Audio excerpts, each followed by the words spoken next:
বাংলাদেশের কোন এক জেলায় কবর থেকে একজনকে উঠাইয়া পুড়িয়া ফেলছে, শুনেন নাই? সে নাকি ইমাম মাহদি দাবি করত। ইমাম মাহদি তো এত তাড়াতাড়ি মরার কথা না, সে মরলো কেন?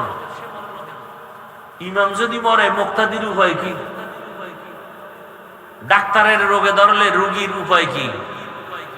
ইমাম মাহদি আসবেন, গোটা দুনিয়াতে ইসলাম কায়েম হবে। আর রাজবাড়ী যদি ইমাম মাহদি থাকে, ঢাকার শহরের অবস্থা তো খারাপ কেন? হ্যাঁ, ভণ্ডামির তো একটা সীমানা থাকা উচিত। শুনেন, মানুষ অন্যায় করতে করতে যখন সীমা লঙ্ঘন করে, তখন আল্লাহ তাকে এমন, তার থেকে এমন কাজ বের হয়ে যায় যে মানুষ তাকে আলাদা কোনো তোকমা লাগাইতে হয় না, তার কথায় সে ধরা পড়ে যায়। তার কথায় সে ধরা পড়ে যায়। বড় কঠিন জিনিস। না পারি কইতে, না পারি সইতে, বড় কঠিন হালাত। আমি সেদিন বললাম, বাংলাদেশের এখন যে একটা পরিস্থিতি, সমস্ত মানুষ যদিও নামাজ ঠিক মতো পড়তে পারে না, কিন্তু ইসলাম চায়। কথা বলেন না কেন? কি চায়? ইসলাম চায়। কেউ যদি বলে আমরা কোনো ব্যক্তি মানব না, শুধু কিতাব মানব, এইরকম কিছু মানুষ আমাদের জানা মতে আছে। এরা এক পর্যায়ে গিয়া রসুলকে মানে না। কাকে মানে না বলেন? একটু জবাব দিয়েন।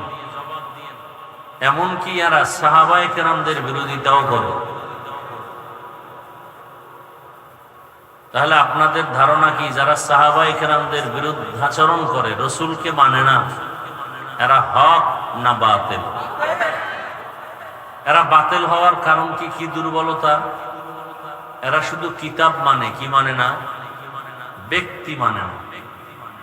ব্যক্তি মানে না বলতে কয় ইমাম আবু হানিফাকে মানি না, কোনো ইমামকেই আমরা মানি না, আলেম ওলামা মানি না। অথচ যারা এই স্লোগানগুলো দেয় তারাও তো ব্যক্তি। তারা ব্যক্তি না? না, তারা জিন ফেরেশতা, তারাও মানুষ। ধরে নেন আমাদের দেশে যত ফেরকা আছে, একদল বলে কোনো মাযহাব মানি না, ব্যক্তি মানি না। কিন্তু দেখেন যারা বলে, এরাও কোনো না কোনো একটা ব্যানার লাগায়া দল বানায়া চলে না? ওই দলে সভাপতি সেক্রেটারি নাই? বলেন, সত্য কথাটা বলেন। তারা বলে কোনো ব্যক্তি মানি না, অথচ তারা আমাদের থেকে বেশি ব্যক্তির পূজা করে। কোরআন হাদিস অনুযায়ী যদি কেউ কোনো আলেমকে মানে, তাহলে এটা হবে ইবাদত। আর কোরআন হাদিস বাদ দিয়ে যদি কেউ কোনো ব্যক্তি মানে, তাহলে এটা হবে পূজা। কি হবে? পূজা হবে। এটা শিরিকের অন্তর্ভুক্ত হয়ে যাবে। আবার একদল মানুষ দেখবেন এই প্যান্ডেলেও থাকতে পারে, বলে আমরা ব্যক্তি মানি, কিতাব মানি না। কিতাব বুঝিও না, মানিও না। কি মানি? আমরা পীর মানি। পীরকে কি হিসাবে মানে? বলে পীর আমার সব। কেমন সব? সে যদি জাহান্নামে যেতে বলে আমি জাহান্নামেই যাব, তারপরও পীর ছাড়বো না। এইভাবে পীর মানা জায়েজ নেই। এভাবে পীর মানা কি নেই? আমি আমার পীরকে মানব শ্রদ্ধার সাথে। কাকে পাওয়ার জন্য? আল্লাহকে পাওয়ার জন্য। যে পীরের মাধ্যমে যদি আল্লাহ নাই পাওয়া যায়, সে পীর মানার কোনো যৌক্তিকতা নেই। আমি দুনিয়াতে সব কাজ মাধ্যম ছাড়া হয় না। আপনি একটা নদী পার হবেন, মাধ্যম কি? ব্রিজ। কথা ঠিক না? ফেরি, নৌকা। এখন সে বাহন বা মাধ্যমটা যদি অপূর্ণাঙ্গ হয়, ব্রিজ ভাঙা, ওপার যাওয়া যাবে না। সেই ব্রিজের কোনো মূল্য আছে? নাই।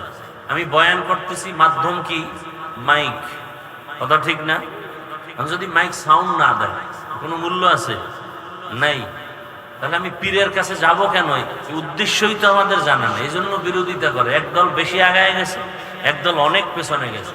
যারা অতিরঞ্জিত আগায় গেছে, এরাও সীমা লঙ্ঘন করেছে, যারা একেবারে দূরে এরাও সীমা লঙ্ঘনকারী।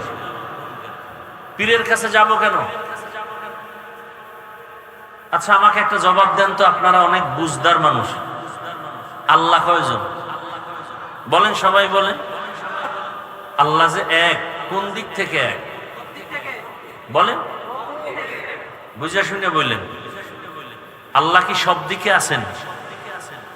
আমার পেছন দিকে আছেন। এটা কোন দিক বলেন? পশ্চিম। আল্লাহ পশ্চিমে আছেন, উত্তরে, দক্ষিণে, কোন দিকে নাই? তাহলে নামাজ কেন পশ্চিমে পড়েন? তাল মিলেন। আমার কথা খুব গুরুত্বপূর্ণ, পারলে জবাব দিবেন, না হয় চুপ থাকবেন, আমি বুঝাই দেব। অতি চালাকি করবেন না। আল্লাহ পূর্ব দিকে নাই, উপরে নাই, নিচে নাই। আল্লাহ নাই এমন কোন স্থান আছে? তাহলে নামাজ কেন পশ্চিমে পড়তে হবে? বাইতুল্লাহ তো একটা পাথরের ঘর।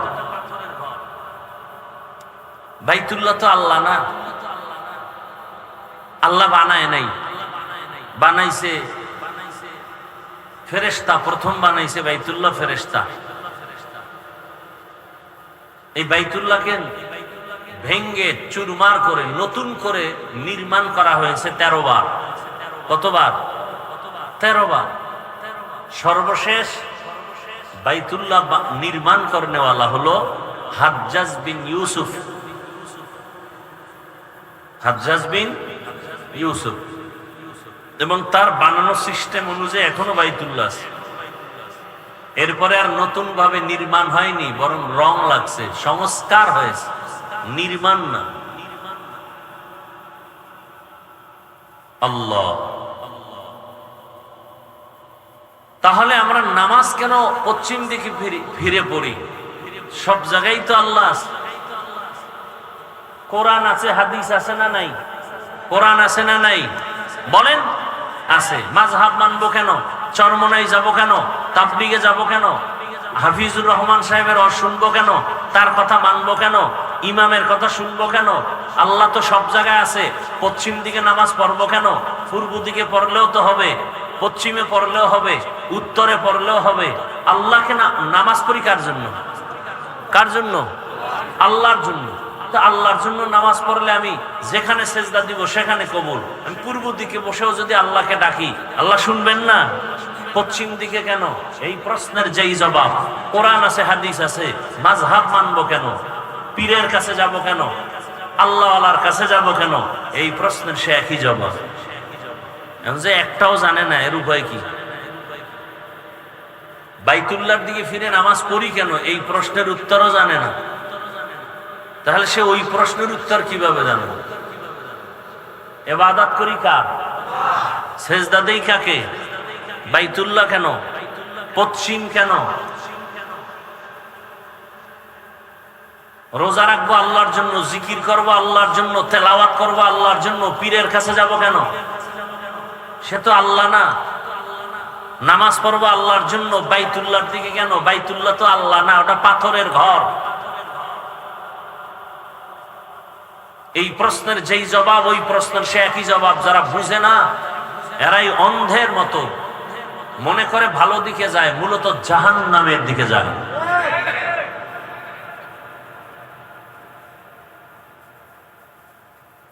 হযরত ওমরের ঘটনা আছে তো হাদিস শরীফে।